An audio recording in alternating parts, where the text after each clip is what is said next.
আসসালামু আলাইকুম। সবাইকে স্বাগত জানাচ্ছি। আমি নাসরুল ইসলাম তন্ময়। শুরুতে বিআরবি কেবল সংবাদ শিরোনাম। বাংলাদেশের সর্বশেষ গুরুত্বপূর্ণ আপডেট সংবাদে আপনাকে স্বাগত। শুরুতে সংবাদ শিরোনাম, পরে বিস্তারিত। শুরুতেই জানিয়ে দিব, শেখ হাসিনার পদত্যাগপত্র ভাইরাল, ক্ষুব্ধ আওয়ামী লীগ। ছাত্র জনতার গণবিপ্লবের মুখে গত ৫ আগস্ট পদত্যাগ করে ভারতে পালিয়ে যায় সাবেক প্রধানমন্ত্রী শেখ হাসিনা। সম্প্রতি সামাজিক যোগাযোগ মাধ্যমে শেখ হাসিনার পদত্যাগ সংক্রান্ত একটি পদত্যাগপত্র ভাইরাল হয়েছে। তবে আওয়ামী লীগের পক্ষ থেকে অনেকেই দাবি করছেন এই পদত্যাগপত্রটি ভুয়া। এ বিষয়ে গুরুত্বপূর্ণ সংবাদ জানাবো, বন্ধুরা সঙ্গেই থাকুন। এবারে জানাবো, ক্ষমা চাইলেন জিএম কাদের। নিজেদের ভুল ত্রুটি সংশোধনের জন্য জনগণের কাছে ক্ষমা চেয়েছেন জাতীয় পার্টির চেয়ারম্যান জিএম কাদের। আজ পবিত্র ঈদে মিলাদুন্নবী উপলক্ষে জাতীয় পার্টির চেয়ারম্যানের বনানী কার্যালয়ে আয়োজিত আলোচনা সভা এবং দোয়া মাহফিলে জনগণের কাছে ক্ষমা চান জিএম কাদের। এবারে জানাবো, ত্রাণের টাকা কোথায় রাখা হয়েছে জানালেন সমন্বয়ক হাসনাত আব্দুল্লাহ। বন্যার্তদের সহায়তায় ত্রাণের টাকা নিয়ে নিজেদের অবস্থান স্পষ্ট করে একটি বিবৃতি দিয়েছে বৈষম্য বিরোধী ছাত্র আন্দোলনের অন্যতম সমন্বয়ক হাসনাত আব্দুল্লাহ। গত রাত 11টার দিকে সামাজিক যোগাযোগ মাধ্যম ফেসবুকে এক পোস্টের মাধ্যমেই বিবৃতি দেন তিনি। এদিকে ব্রাহ্মণবাড়িয়ায় যশনে জুলুসে বাধা, সংঘর্ষে আহত অন্তত 20। ব্রাহ্মণবাড়িয়ার কসবায় পবিত্র ঈদে মিলাদুন্নবী উপলক্ষে যশনে জুলুসে বাধা দেয়াকে কেন্দ্র করে দুই পক্ষের সংঘর্ষ অন্তত 20 জন আহত হয়েছেন।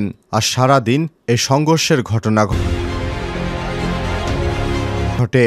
এদিকে ভারতীয় নাগরিক ফরিদপুরে যেভাবে ধরা পড়লেন। ফরিদপুরে ভাঙ্গা উপজেলায় ভাঙ্গা বাজারস্থ হরিমন্দির এবং কালী মন্দিরে নির্মাণাধীন প্রতিমা ভাঙচুরের ঘটনায় এক ভারতীয় নাগরিককে গ্রেপ্তার করেছে পুলিশ।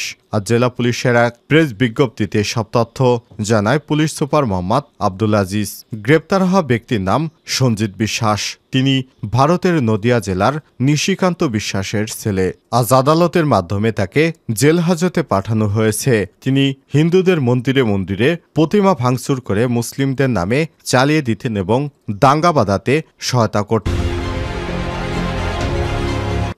এবং সর্বশেষ জানিয়ে দিব, মোজাম্মেল বাবু এবং শ্যামল দত্তের উপর ডিম নিক্ষেপ। ময়মনসিংহের ধোবাউড়া উপজেলা হয়ে অবৈধভাবে ভারতে পালিয়ে যাওয়ার পথে ৭১ টেলিভিশনের ব্যবস্থাপনা পরিচালক এমডি মোজাম্মেল হক বাবু এবং দৈনিক ভোরের কাগজের সম্পাদক শ্যামল দত্ত সহ 4 জনকে গ্রেপ্তার করেছে পুলিশ।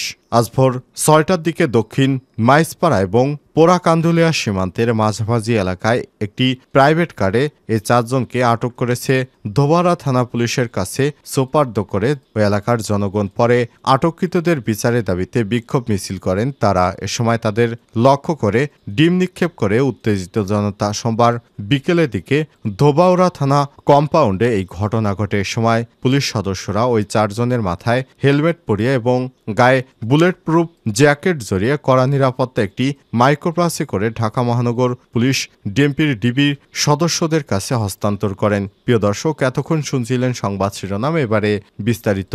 তবে তার আগে বন্ধুরা অনুরোধ থাকবে, এই সংবাদটিতে একটি লাইক দিন। এই চ্যানেলে আপনি নতুন হয়ে থাকলে আমাদের সংবাদটি দেখতে দেখতে চ্যানেলটি সাবস্ক্রাইব করে রাখুন। কমেন্ট করে জানিয়ে দিন আপনি বিশ্বের কোন দেশ থেকে আমাদের সংবাদটি দেখছেন। আর আপনি যদি এই চ্যানেলে নতুন হয়ে থাকেন বন্ধুরা, আমাদের সংবাদটি দেখতে দেখতে চ্যানেলটি সাবস্ক্রাইব করে রাখুন, যাতে করে আমাদের পরবর্তী লেটেস্ট আপডেট সংবাদগুলো সবার আগে আপনার কাছে পৌঁছে যায়। এবারে বিস্তারিত। শেখ হাসিনার পদত্যাগপত্র ভাইরাল, ক্ষুব্ধ আওয়ামী লীগ। ছাত্র জনতার গণবিপ্লবের মুখে গত ৫ আগস্ট পদত্যাগ করে ভারতে চলে যান সাবেক প্রধানমন্ত্রী শেখ হাসিনা। সম্প্রতি সামাজিক যোগাযোগ মাধ্যমে শেখ হাসিনার পদত্যাগ সংক্রান্ত একটি পত্র ভাইরাল হয়েছে। তবে ওই পদত্যাগপত্রটি ভুয়া দাবি করছে আওয়ামী লীগ। পাশাপাশি এ বিষয়ে সংবাদ প্রকাশ করায় সমালোচনা করেছে দলটি। সোমবার ১৬ সেপ্টেম্বর আওয়ামী লীগের ভেরিফাইড ফেসবুক পেজে দেয়া এক পোস্টে শেখ হাসিনার পদত্যাগ সংক্রান্ত পত্রটি ভুয়া বলে দাবি করে দলটি। আওয়ামী লীগের পক্ষ থেকে বলা হয়, দেশের টিভি চ্যানেলের ফেসবুকে এরকম অপরিপক্ক এডিট কোনো পদত্যাগপত্র প্রকাশ একটি দৈন্যতা মাত্র। পোস্টে বলা হয়েছে, পদত্যাগপত্রে এখনও মুজিববর্ষ লোগো লাগিয়ে রেখেছে, যেই মুজিববর্ষ 2021 সালে শেষ হয়েছে। এছাড়াও ভুয়া এই পদত্যাগপত্রটি অত্যন্ত অস্পষ্ট। পদত্যাগপত্রের ভাষায় যা মন চায় তা লিখে পাবলিশ করা হয়েছে। ওই পত্রে শেখ হাসিনার স্বাক্ষরটিও গুগল থেকে নেওয়া হয়েছে দাবি করা হয়। এতে স্পষ্ট করা যাচ্ছে মূল পেজের সঙ্গে স্বাক্ষরের অংশের পিক্সেলের পার্থক্য রয়েছে। আর 5 আগস্ট ছিল 21 শ্রাবণ, কিন্তু পদত্যাগপত্রে উল্লেখ করা হয়েছে 20 শ্রাবণ। পোস্টে আরও বলা হয়েছে, দেশের মিডিয়াকে এরকম নগ্নভাবে ব্যবহার করে নিজেদের হাসির পাত্র বানাবেন না। শেখ হাসিনা পদত্যাগ করার যে আনুষ্ঠানিকতা সে সময় নেননি। তিনি সোজা তেজগাঁও থেকে বিমানে করে ভারতে পালিয়ে গেছেন। ওই সময় এসব বাদ দিয়ে বরং দেশের সমস্যার সমাধান করার আহ্বান জানাচ্ছি। সামাজিক যোগাযোগ মাধ্যমে ভাইরাল হওয়া পদত্যাগপত্র থেকে দেখা যায়, আমি গভীর দুঃখের সঙ্গে জানাতে চাই, সাম্প্রতিক বিক্ষোভ এবং সংঘর্ষের পরিপ্রেক্ষিতে যেখানে 300 জনের বেশি মানুষ প্রাণ হারিয়েছে এবং আর কোনো প্রাণহানি এড়ানোর জন্য আমি পদত্যাগপত্রের সিদ্ধান্ত নিয়েছি। আমি বাংলাদেশের প্রধানমন্ত্রীর পদ থেকে পদত্যাগ করছি। এই ঘটনাগুলোতে আমি সম্পূর্ণ দায়িত্ব স্বীকার করছি এবং দেশের জনগণের নিরাপত্তা এবং কল্যাণের প্রতি আমার অঙ্গীকার সবসময় অটুট থাকবে। গত 15 বছর ধরে আমি আপনাদের সেবা করার সুযোগ পেয়েছিলাম, যা আমার জীবনের সবচেয়ে বড় সম্মানের। তবে সাম্প্রতিক ঘটনাবলী প্রমাণ করেছে এই মুহূর্তে দেশকে এগিয়ে নিতে অন্য নেতৃত্বের প্রয়োজন। আমি আশা করি আমার পদত্যাগপত্র বাংলাদেশ উন্নয়নের নতুন পথ খুলে দেবে এবং শান্তি পুনঃপ্রতিষ্ঠা হবে। পত্রের শেষ পর্যায়ে দেখা যায়, এই কঠিন সময়ে আমার সরকার যা কিছু করেছে তার জন্য আমি গভীরভাবে অনুতপ্ত। আমি সব বাধ্যবাধকতা মেনে নিচ্ছি এবং এই সিদ্ধান্ত বাংলাদেশ বৃহত্তর স্বার্থে নিয়েছি। প্রসঙ্গত, ভারতে পালিয়ে যাওয়ার পর খোদ শেখ হাসিনা এক বার্তায় দাবি করেছেন যে তিনি পদত্যাগ করেননি। তার ছেলে সজীব ওয়াজেদ জয়ও একাধিকবার দাবি করেছেন যে তার মা প্রধানমন্ত্রীর পদ থেকে পদত্যাগ করেননি। ক্ষমা চাইলেন জিএম কাদের। জিএম কাদের বলেন, জাতীয় পার্টি দেশের জনগণের পক্ষে কাজ করে আসছে, তারপরও আমরা সব সময় নির্যাতিত হয়েছি সরকারের দ্বারা। আমরা সব সময় দেশের মানুষের পাশে ছিলাম। হয়তো কিছু ভুল হয়েছে, সেটা আমাদের অনিচ্ছাকৃত ভুল ত্রুটি ক্ষমা করে আবারও আমাদের রাজনীতি করার সুযোগ দিন। 2014 সালের পর থেকে জাতীয় পার্টিকে ব্ল্যাকমেইল করে নির্বাচনে আনা হয় দাবি করে জাতীয় পার্টির চেয়ারম্যান বলেন, আওয়ামী লীগ সরকারের আমলে দ্বাদশ জাতীয় সংসদ নির্বাচনে অংশ নিতে জোর করা হয়েছিল। তাকে বিভিন্নভাবে আমাদের নির্যাতন এবং নিপীড়ন করা হয়েছিল। জাতীয় পার্টি শুরু থেকেই কোটা সংস্কার আন্দোলনের পক্ষে সোচ্চার ছিল দাবি করে জিএম কাদের বলেন, জুলাই প্রথমে সংসদে দাঁড়িয়ে শিক্ষার্থীদের যৌক্তিক আন্দোলনের পক্ষে কথা বলি। যখন কেউ কথা বলেনি, আবার যখন শিক্ষার্থীদের উপর গুলি চালানো হলো, তখন সরকারের জুলুম নির্যাতনের প্রতিবাদ করেছিলেন জাতীয় পার্টির চেয়ারম্যান জিএম কাদের। তিনি বলেন, আমরা সব সময় ছাত্রদের সঙ্গে ছিলাম, সুতরাং আমাদের পূর্বের ভুল ত্রুটিগুলো ক্ষমাসুন্দর দৃষ্টিতে দেখে নতুন করে নির্বাচন করার সুযোগ দিন।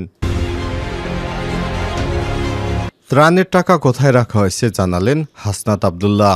বন্যার্তদের সহায়তায় তোলা ত্রাণ এবং টাকা নিয়ে নিজেদের অবস্থান স্পষ্ট করে একটি বিবৃতি দিয়েছেন বৈষম্য বিরোধী ছাত্র আন্দোলনের অন্যতম সমন্বয়ক হাসনাত আব্দুল্লাহ।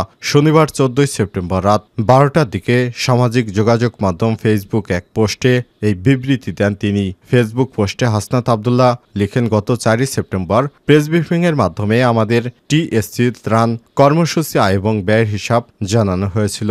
ব্যয়বাদে বাকি টাকা ঢাকা বিশ্ববিদ্যালয়ের জনতা ব্যাংক, সোনালী ব্যাংক, ইসলামী ব্যাংক এবং মোবাইল ব্যাংকিংয়ে সংরক্ষিত রয়েছে। ঢাকা বিশ্ববিদ্যালয়ের একজন শিক্ষক, একজন নারী শিক্ষার্থী, একজনের ছাত্রের নামে বিশেষভাবে অ্যাকাউন্ট খোলা হয়েছে, যেখানে শুধু এই 3 জনকে সম্মিলিত সিগনেচারের মাধ্যমে টাকা হস্তান্তর করা সম্ভব। এখন পর্যন্ত অ্যাকাউন্ট থেকে কোনো টাকা হস্তান্তর করা হয়নি।